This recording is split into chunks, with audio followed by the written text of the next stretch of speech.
The Lord be with you. And with your spirit.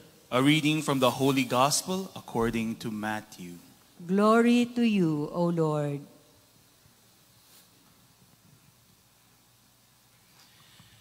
Jesus said to the chief priests and elders of the people, "What is your opinion?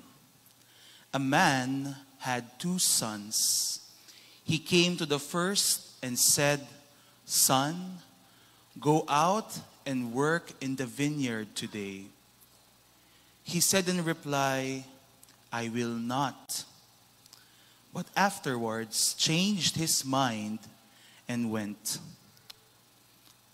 The man came to the other son and gave the same order. He said in reply, 'Yes, sir,' but did not go. Which of the 2 did his father's will?" They answered, "The first." Jesus said to them, "Amen, I say to you, tax collectors and prostitutes are entering the kingdom of God before you. When John came to you in the way of righteousness, you did not believe him, but tax collectors and prostitutes did. Yet even when you saw that, you did not later change your minds and believe him." The Gospel of the Lord. Praise to you, Lord Jesus Christ. Please be seated. Good morning, everyone. Hindi ako sanay may podium. Hindi ako makalapit. Parang graduation tuloy ang feeling ko. Ang ating pong first graduate. But, you know, when we were seminarians, so I entered a seminary after high school. So I was around 17 years old. And kami mga seminarista, bihira kaming makalabas ng seminaryo. So we can only go out once a month. So, yun lang. No? And then, kung merong mga special needs, pwede rin. But otherwise, yung once a month na yun, doon na lahat. Magpapagupit ka, kung may bibilin ka, dapat doon mo na planuhin lahat yun. At kami mga seminarista, syempre, sa seminaryo, no, doon naman kami nakatira, doon lahat ng pagkain namin. So pag nakakalabas kami, sobrang excited kami pag we can eat outside. So talaga nagtatabi kami ng pera namin kaunti so that we can eat outside.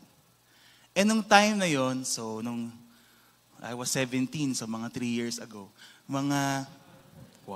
pumayag na kayo.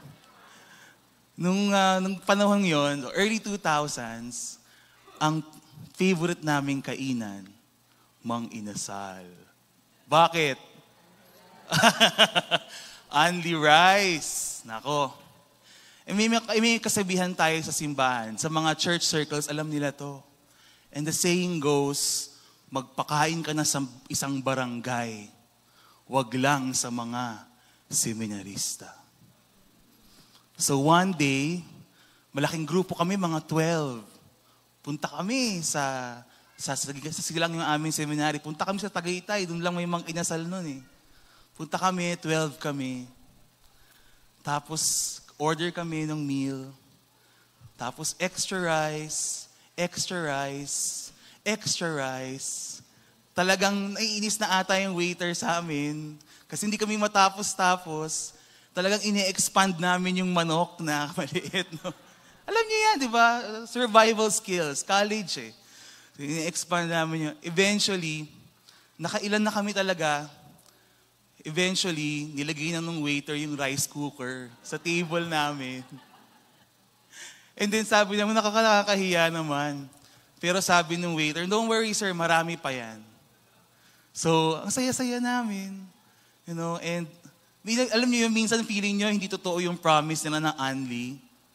Pero we can prove that, no? Talagang sabi nila, "Sige lang sir," tuwang-tuwa sila na ang dami-dami namin kinukuhang rice. Napatunayan na rin namin yan sa Andy Wings, no? Kaya nakakatuwa, no? And I'm talking about this because, this idea of being unlimited.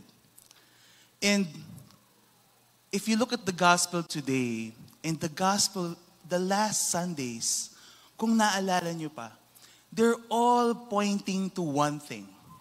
And that is mercy.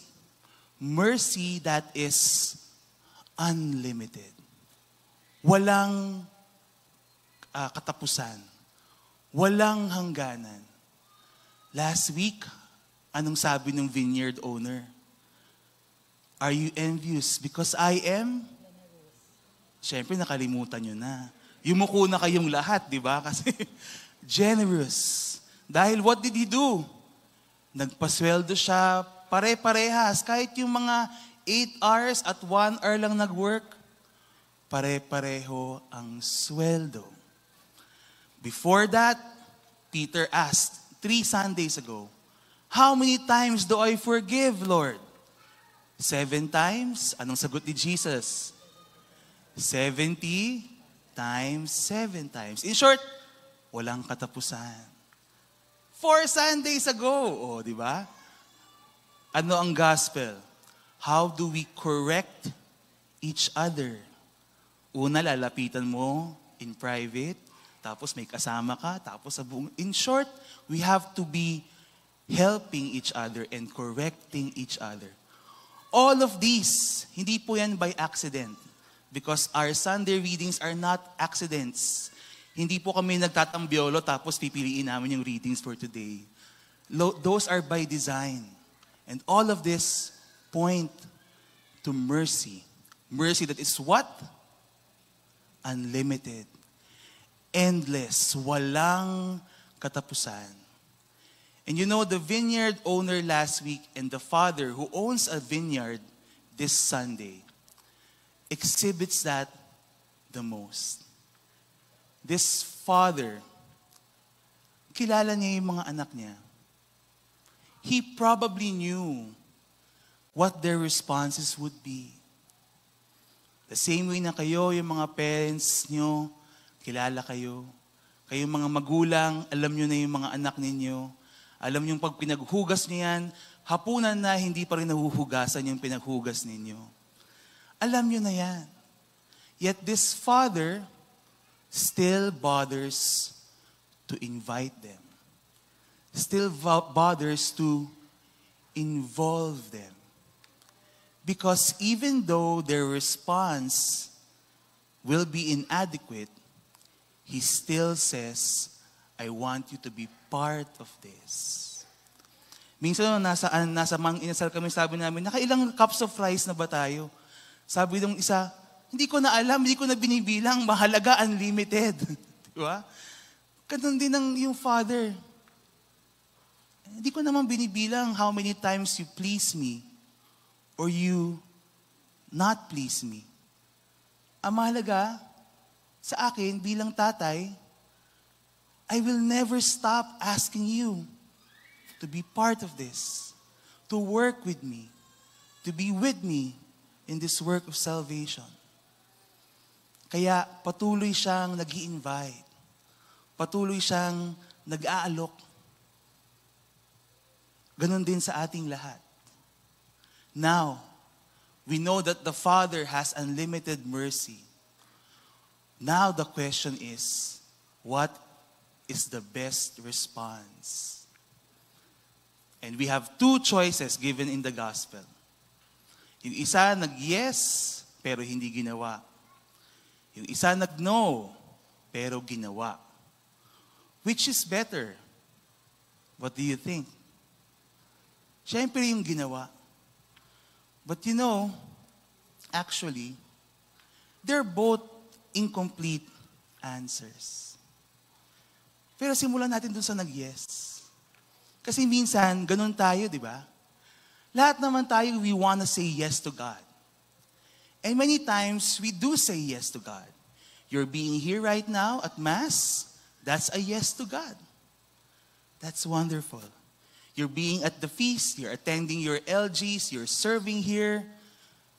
Those are all yeses to God. But sometimes, our yeses eventually become no's. Kasi mamaya, after this Mass, kapag naipit kayo paglabas ng parking, mainit na yung ulo natin. Kasi mamaya, kapag punta nyo sa mall para kumain, wala pala yung pinuntan yung item dun sa menu, out of stock, maiinis na tayo. Yes, biglang no. Story of our lives. Diba? Ganun talaga eh. Or sometimes, it's because, like the Pharisees, we are satisfied with the appearance of being good. Magkaiba kasi yan eh. Yung being good and appearing to be good, those are two very different things. At yung mga Pharisees, magaling lang sila dun sa appearing good. Sometimes, we are like that too. Okay na tayo dun sa we appear good. Kasi nag-post tayo sa Instagram ng attended Mass today, #blessed. Sometimes, happy na tayo sa appearing good because our friends see that we attend Bible studies. So we are good at appearing good. But is that enough? And then, there are the people who actually say no. And maybe you're in that point. Maybe you are saying no to some things that God is inviting you to do.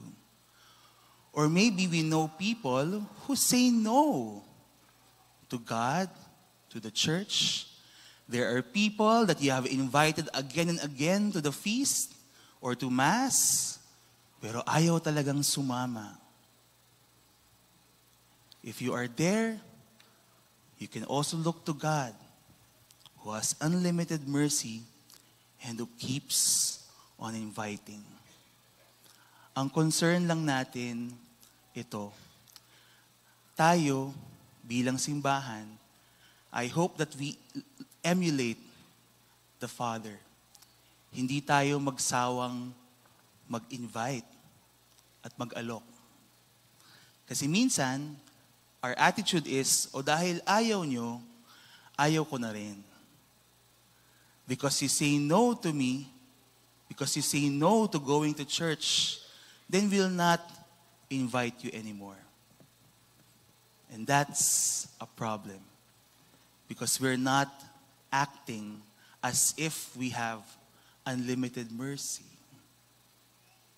Sana, we never get tired of inviting people and being a good example to them. Because here's the thing, my brothers and sisters. If there is one place on earth where no's are acceptable, it's here in the church. Because here in the church is where no's become yeses. We have to be willing to bring them in and to also present our own no's to God and say, Lord, please transform my no into a yes. And also, just as important, is that here in this church, yeses must lead to bigger yeses. Kasi hindi one time ang pag-yes. That's the problem to most of us. Feeling natin, minsanan lang ang pag-yes. Nag-yes na kami kay Lord, kaya okay na tayo. We're saved. But that's not true. And perhaps that is why the son who said yes eventually said no. Because we realize and discover that once we say yes to God, He keeps on asking more. The yes of our lips must become the yes of our minds. The yes of our minds must become the yes of our hearts. The yes of our hearts must become the yes of our hands and our feet. We have to expand and keep expanding the yes. Or else, your yes is just like the son who only said yes but did not do it. It's empty. It's fruitless. Wala siyang laman. Ngayon, sasabihin natin, Father, ang hirap naman. Nag-yes na nga kami. Kailangan pa namin mag-yes ulit. Araw-araw, yes. Every hour, yes. Every minute, yes. Father, how do you do that? Remember that we are not the first ones to be asked of this. Because the gospel gives us two imperfect sons. But our second reading reminds us that there is one perfect son. Who is that? Jesus. Jesus is the only son, the only child who gave the perfect response to the unlimited mercy of God. And what is that? Unlimited obedience. Unlimited surrender. Jesus Christ emptied himself, took the form of a slave. He removed all of himself. Inubos niya lahat. Because that is the only response that is appropriate to a God whose mercy is limitless. Limitless obedience, limitless yes. Kaya sa Kanya tayo kumapit. That's why in every Mass we say, through Him, with Him, and in Him. And what do you say in response? Amen.